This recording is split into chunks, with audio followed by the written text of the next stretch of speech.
Hello and welcome back to another episode of the HRER podcast, where we delve into the world of HR emergencies and scandals. Don't forget to follow and subscribe to HRER on your favourite podcast platform. Get ready for scandalous stories, lessons learned, and a generous dose of advice for HR professionals for navigating the HR landscape. Our goal here is not just to entertain, but also to help you learn from the topics we touch on in order to save your business from its own emergency. So it could be that actually beyond everything we've already got to contend with, we could end up with a police investigation as well. All comes back to our favourite word, culture. Culture, doesn't it? We like a bit of culture. If you make an assumption or a stereotype that's a bit derogatory, you could be in line for a discrimination claim. But also you're proceeding in a very uninformed way. So when we're back to that reasonableness, if we're just going off something that we've Googled and we've got it wrong, is a tribunal judge going to think we've been reasonable?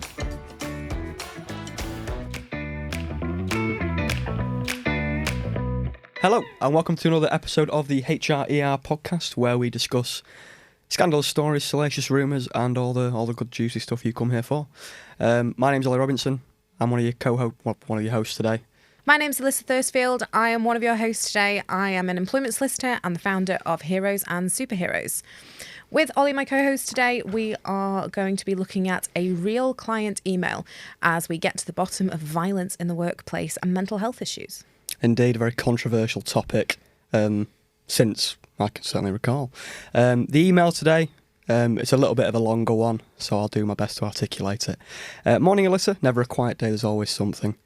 So this time we've had an issue with James. We've spoken about him before when he shouted at his co-worker Jane, you may recall. On Saturday, James was allocated to shelf stack in the store. He was asked for help by a customer who needed something from a high shelf. The report is that James refused, and so the customer went to James's manager. James had ignored the line manager and the customer and kept stacking shelves. He wouldn't respond to any communication and kept throwing dirty looks at them. The manager moved closer to James. He said he didn't touch him, to try and meet his eye, and in response James pushed him into a stack of merchandise and then punched him in the face. He turned on the customer and told them to F off and then left the shop floor. As you know, James has ADHD. He claims he's not responsible for his reaction because of his ADHD, and that if his work conditions aren't perfect, he can't control himself. He says he shouldn't have to answer to anyone and should just be left to get on with his job. He says the customer could have reached the produce if they had tried, and that his line manager had no business interfering. I just don't know what to do, Alyssa. James's position is customer facing, and surely we can't be in a position where we can't line manage him. I also have the line manager to contend with, who's been assaulted, and a very shocked and upset customer. So initial thoughts. A lot going on here. Indeed. And you know, there's a lot of issues we need to get to the bottom of here. So loads of great detail in the email. And initially you think, plenty of information to go off. My first indication here is, again, my almost motto, we take a step back. This feels like something where you think, I need to dive into this and get it sorted. We've had violence in the workplace. We've had a customer who's been verbally abused. I need to kind of take some action to get to grips with this. And no, we take a step back, we take a breath, take advice if you've got advice available, and don't necessarily feel that we need to take that knee-jerk reaction of getting straight in front of, was it James? It was James, yeah, James. To get James sort of straight into a disciplinary, remembering always that we've got that ability to suspend. So with so much going on here and so many issues, we take that step back. There's a lot of factors there, isn't there? You've got the customer, for one. This is probably the first one we've had where a customer's been involved. You've got James, who's obviously the chap with the ADHD and the mental health, and the line manager. There's a triad of issues we've got there. So the line manager's been physically assaulted. So let's make sure he's okay. First things first. First things first. We'll get him up off the floor. Might clean him up a little bit. He might need to go to hospital. But also, this is something that's quite shocking. He's been physically assaulted. He's been punched in the face at work. At work, so somewhere where you should feel safe. So we need to make sure he's okay. We need to give him a bit of FaceTime, some reassurance. He may well be talking to the police about what's gone on. It's a criminal offence to punch somebody in the face. So it could be that actually beyond everything we've already got to contend with, we could end up with a police investigation as well. Now, in this situation, say it's a real situation, the police didn't actually get involved. The line manager was highly reasonable about the conduct of the employee and was very much kind of, look, I want to try and resolve this at work. But employers should always be aware, just because something's happened at work, it's not necessarily going to stay contained there. And that customer, you don't know if they've been filming it, they don't know if they've put it on social media. There's a lot of moving parts here. There's news spread, there's news spread. Exactly, that we need to be aware of. When, in an instance where, like, say the police got involved, how do you then deal with that? Do you leave the police to it? Or are you still involved in the line manager situation? So that's an excellent question, and it's one that stumps most employers. You think, well, I can't do anything that's going to interfere with the police, and what business do I have investigating when I've got police officers investigating? The police investigation would be entirely separate. So as an employer, you have got the right to conduct your own internal investigation and come to an outcome. So if you decided that an employee was guilty of something and you decided to dismiss and you find him guilty, but actually the police don't have enough evidence to pursue that case and they drop it, it doesn't mean that you're wrong in what you've done. As long as you have collected evidence reasonably, we've investigated, and we've come to an outcome that is reasonable based on the evidence that we have. Reasonable again. We are fine. And as you may recall from one of our earlier episodes where we talked about that standard of proof, the police have got a higher barrier to get to. They've got to prove beyond all reasonable doubt, and their legal tests are slightly different. For us, it's on balance. Do we believe this happened or not? So even if the police come to a different outcome, we don't need to kind of lose our nerve. We have absolutely got the right to do an investigation and on our own timescale. Now, there could be situations where actually it's worth waiting for the police because they may well be able to uncover things, they may want to interview you, and for some very serious offences they may not want you to tip the employee off in an investigation. So you can always touch base with the police, see what they're doing, let them know your intentions, and you can crack on. So you'd be like chatting to the assigned officer sort of regularly on updates. Absolutely. Nice. Cooperation. Exactly. We like that. We'll start from, as always, like the employer standpoint and what questions you would ask as an employer. So first of all, probably the most controversial topic here, we've got mental health. So where do we draw the line between understanding mental health and behaviour? So really good question, because James is saying he essentially has no control over his aggression because of his ADHD condition. Now, I'm not a doctor. The employer certainly in this situation isn't a doctor. And are we taking the employee's word for it that this is essentially a symptom of his ADHD? And it's really dangerous as an employer to make assumptions or stereotypes because of someone's condition. One, if you make an assumption or a stereotype that's a bit derogatory, you could be in line for a discrimination claim. But also you're proceeding in a very uninformed way. So when we're back to that reasonableness, if we're just going off something that we've Googled and we've got it wrong, is a tribunal judge going to think we've been reasonable?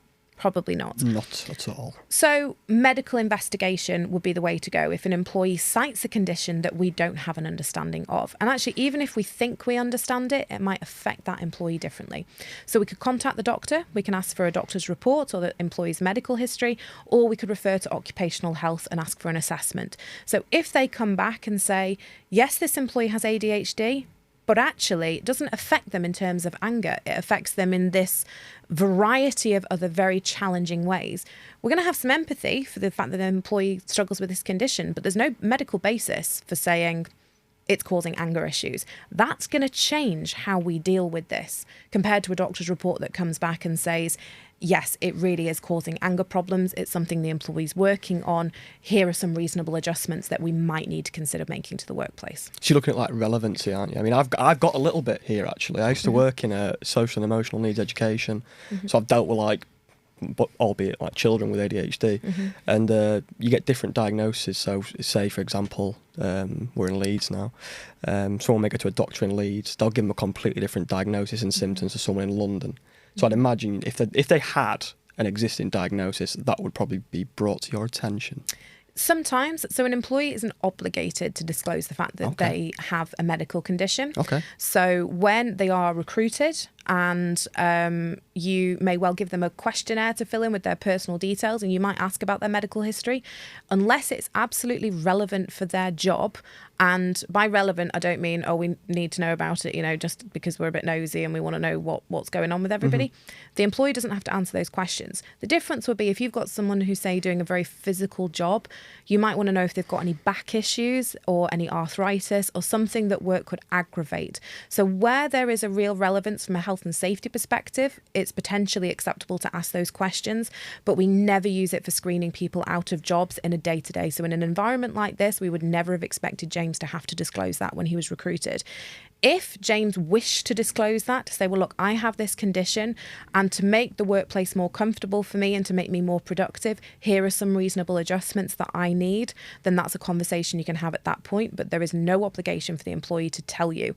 And it may sometimes feel, and employers say this to me, oh, they're just, it's a card that they've kept until there's a disciplinary. We should never be accusing an employee of that. One, it absolutely demeans what it is that they are going through, and they may just not have felt that it was relevant to tell you about what they're going through. And if it's something that is severely going to impact a disciplinary, of course they're going to want to disclose it to you at that point. Am I right in thinking, you mentioned there, like medical condition is a protected characteristic in the workplace?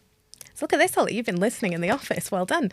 Yes. So if we have a condition that is protected by the Equality Act, it is classed as a disability. Now, the definition of disability is whether it's a physical or mental condition. So just because it's not immediately apparent that someone is struggling with something, they could well still be caught by that disability definition. Now, I'm going to break the definition down into some sections. So physical or mental condition that is likely to last or has lasted around 12 months. And actually, the tribunals are very kind of fluid with that. So if someone's been suffering with something for 6 months and they think it's likely to last 12, it's still going to be caught. It also then has to have a detrimental effect on their ability to conduct day-to-day activities. And then, newsflash, we've had an update in 2024, which also now we have to take into account whether they can do their day-to-day roles and duties at work as well. So if you have someone who on the face of it is absolutely together, they seem to know what they're doing, they arrive at work on time, they're getting their work done, they're going home and you never hear a complaint from them, that could be someone who can barely get out of bed, is medicated to come to work, gets through the day by the skin of their teeth and then goes home and collapses into bed. You may not know what that person is actually struggling with because there may not be someone who's going to complain about it or even talk about it. So we never make assumptions. If someone then discloses that they are suffering with something, then we have a think about that test. But my advice generally is if someone has a medical condition, even if we think it isn't a disability, let's treat it as it is. What have we got to lose? At least then we're not going to be caught out at a later stage by disability discrimination because we're treating them fairly. We're making adjustments to the workplace. We're making the workplace a safe and inclusive place. We don't really want to be saying to staff, do we? Well, you don't quite meet the definition, so I'm not prepared to help you at work. No, if it's within our reasonable capability and we think, well, it's going to make this employee more productive and the workplace healthier for them, let's do it. All comes back to our favourite word, culture. Culture, doesn't it? Yeah. We like a bit of culture. This is a good one, I think. Do you think the fear of reporting, well, do you think, I imagine you know, the fear of reporting inappropriate behaviour of people with mental health issues in the workplace is a common issue? So people more like concerned about reporting those with, say, ADHD? It is something that we're seeing more and more because people are worried, one, themselves are being accused of discrimination and also not knowing, how to handle that. Can you complain about somebody who is suffering with either physical or mental challenges? Now, really, the burden should be on the employer, not the employee. So as an employer, you want to know if there's things going on in your business that are either affecting somebody's enjoyment or comfort in the workplace or is making somebody else feel that, there's something not quite right. So again, a culture of openness is what we want. We want to be having those reports coming in. As an employer, we can expect a standard of behaviour from employees. Now, if someone were to say, well, because of my mental condition, I can't help this behaviour. So in this situation where we've got James saying that it causes aggression and that he can't be held responsible for his behaviour, we then need to think, well, if we're going to deal with this person, what's the legal risk? We've got a number of different types of discrimination. Direct discrimination is the one that we're really frightened of because we can't defend it. If an employment tribunal finds direct discrimination, we're done. And the likelihood is the compensation is going to be significant. So this is where you pick on someone because they are disabled. So it's direct. Now, that wouldn't really apply to James. We're not disciplining him because he's got a disability. We're disciplining him because he's punched someone in the face. So we need to think about then the other types of discrimination. No, well, we are. It's as black and white essentially as that. Indirect discrimination, has some other layers to it. So this is where we have a policy, criterion, or a practice that is applied neutrally across the workforce. So we may have a anti-violence policy at work that we apply to everybody. We expect that nobody is violent towards their colleagues. So we're not discriminating, we're saying everybody has to comply. Now, James may say, well, because of my disability, this is going to put me to a detriment because I'm going to be punching people all the time. So I'm more likely to be disciplined because this policy is applied neutrally. I'm going to struggle to meet that policy. Okay. So potentially it could be indirectly discriminatory. I mean, this is quite an extreme example, but potentially we're indirectly discriminatory. So, but we're not going to necessarily go down on that as long as we can justify what we've done. Now, we're getting really, really technical here. So if we can show something is a proportionate means of achieving a legitimate aim, we can defend that claim. Okay. So the proportionate means might be that we are disciplining somebody for having physically assaulted someone. Our legitimate aim is a workplace where people can come in and be safe. I would say that's a legitimate aim. That sounds good as well. Sounds good, doesn't Yeah. it? So in that situation, we're likely to be able to defend that indirect discrimination claim. So yes, there is a legal risk with it, but my message is we can still expect a standard of behaviour. Now, it doesn't necessarily get us off the hook. We may need to think, well, are there reasonable adjustments that we can make here? So with that in mind, what kind of reasonable adjustments are we going to make? I mean, James here has said he shouldn't have to answer to anyone, and he should be left to get on with his job, sort of, from here, regardless of how he behaves. So reasonable adjustments are how we level the playing field. So where we've talked about that neutral policy that he says that he's going to struggle to deal with, what can we do to level that playing field for him? There might be situations where there's no reasonable adjustments that we can make. Or we could have situations where you have an employee who is asking for the earth. So it's something that we essentially cannot do. It's not within our financial power or actually our operational power. They have to be reasonable. So in this situation, he seems to be suggesting he doesn't want to be line managed, doesn't want to be told what to do. Just wants to be left alone. Left alone, doesn't have to talk to anybody. But the client's also said he's in a customer-facing role. Could we put him in a situation where, he wears a lanyard that says, don't talk to me, but actually we're affecting his dignity if we do that? First of all, we get him into a meeting. Okay. Ideally before he's punched somebody, yes, if we're aware of this. And we want to talk about what is it that's going to make your role easier for you and that's going to mean that we're not seeing symptomatic behaviour from you. We then see what practical steps that we can put in place in consultation with him. So the duty is on the employer. It's not for the employee to come up with them, but by consulting with him and involving him in that decision, if it's something that you don't have a lot of knowledge about, you're less likely to necessarily offend him by, for example, suggesting that he wears a sign that says, don't talk to me. So coming at this from James's situation, what rights does he have in this situation where he's punched someone? So ultimately, he has still potentially committed gross misconduct. He's punched someone in the face. Yeah. Now, he can expect to be dealt with fairly through procedure and having his medical condition taken into account. So even though we're expecting a standard of behaviour, we still don't want to rule it out. We want to understand where this has come from. And it could be an investigation that actually, and this is a real example, that you find out that the line manager's been sleeping with his wife. Oh. So until you get to the bottom of these things, you don't know what's been going on. It's still not acceptable to spill over into work. No. But actually, does that change how we view that assault? The police would probably say no, an assault's an assault. But we may well be looking at perhaps a little bit more empathy for the way that we treat James in that situation. So, as always, let's get to the bottom of it before we make sort of knee-jerk reactions. So you can expect to be dealt with fairly through a process, and that we are going to get to the bottom of that medical condition to understand the impact that it has on his behaviour. And then if it is gross misconduct, then that the sanction that's implemented is going to be fair and that he be given the right to appeal. I said the term scandalous quite loosely earlier, but it might have to be used a little tighter. Scandal all over HR and employment law queries. There is, to be fair, isn't there? Second one from the role of an employee. Work is causing me the stress, which potentially could add to his condition. How do I voice this to my employer? So this is something that's been rife since we've been coming out of COVID, and it's something that's being referred to as the second pandemic, where people are now struggling with stress in the workplace. So during COVID, we had a lot more of people finding their work-life balance where perhaps they didn't have it before. They found new ways of working that meant that they could finish on time or adjust their working hours. They were working out of their homes, seeing more of their spouses, partners, kids, their dogs, and all of a sudden then we've now seen this move where people are being asked to go back into the office when sometimes they don't want to. And actually the thought of work and doing work on terms that they're not necessarily comfortable with anymore is sometimes then causing work-related stress.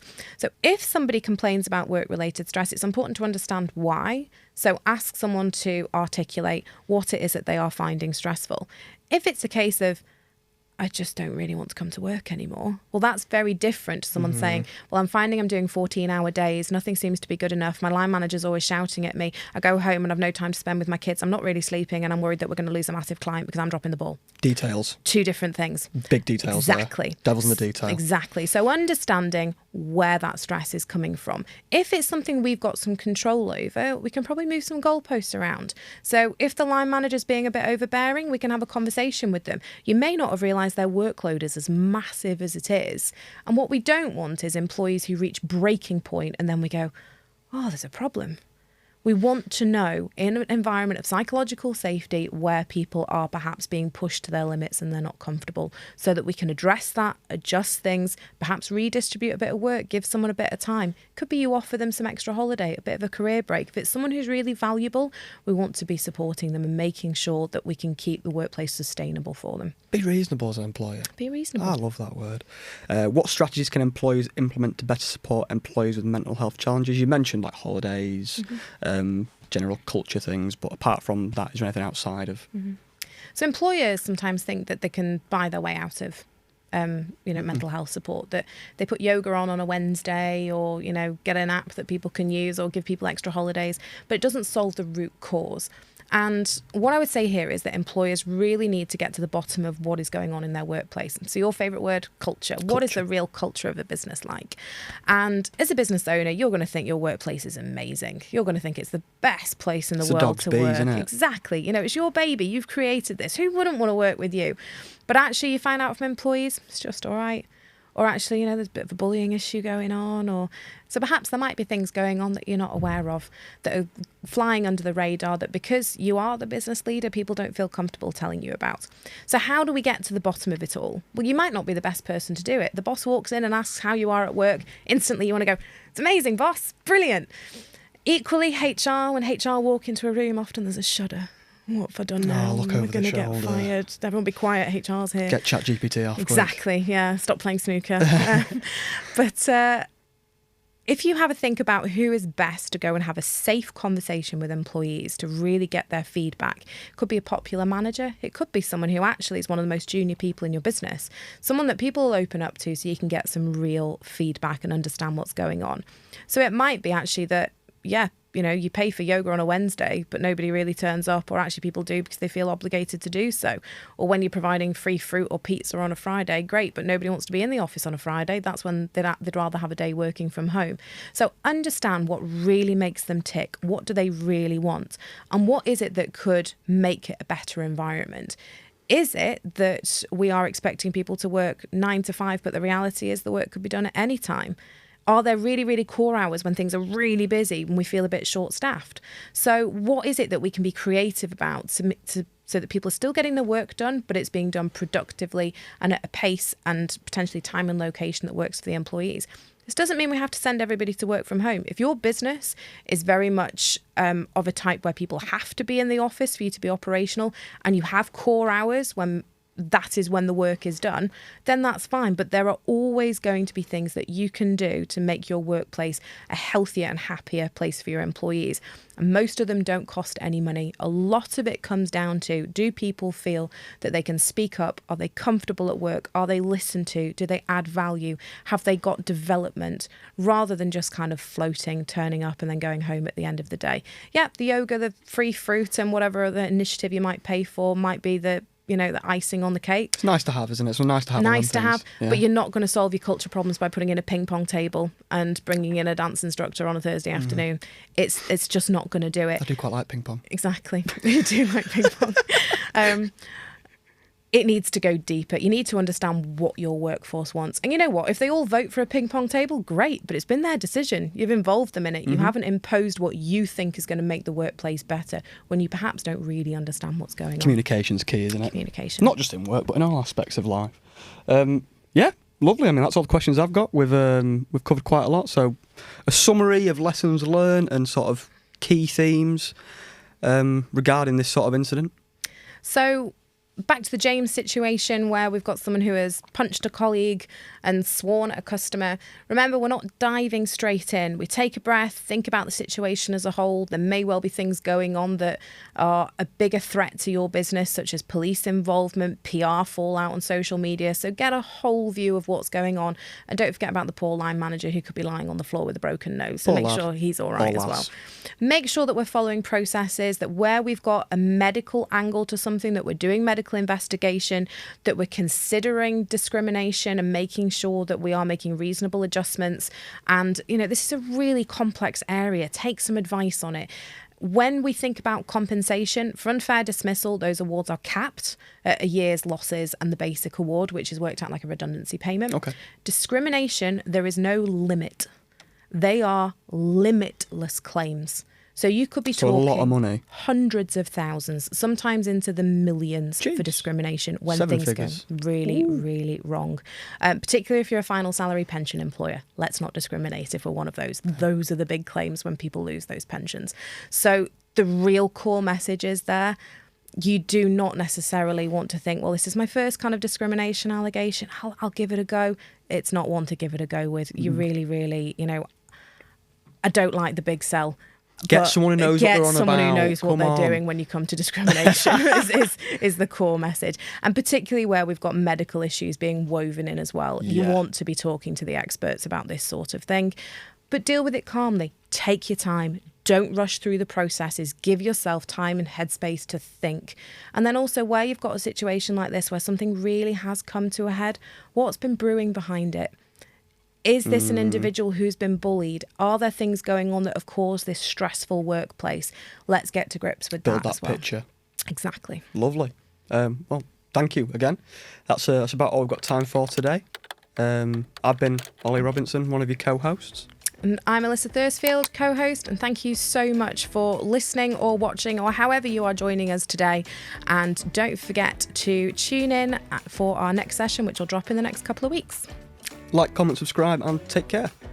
Until next time, we're your hosts signing off from HRER. Take care of your HR and may your workplace be disaster-free. Before we go, a big thank you to you for tuning in, and don't forget to subscribe. If you have your own ER stories or suggestions for future episodes, reach out to us at Heroes or on social media, or even HRER@heroes.co.uk.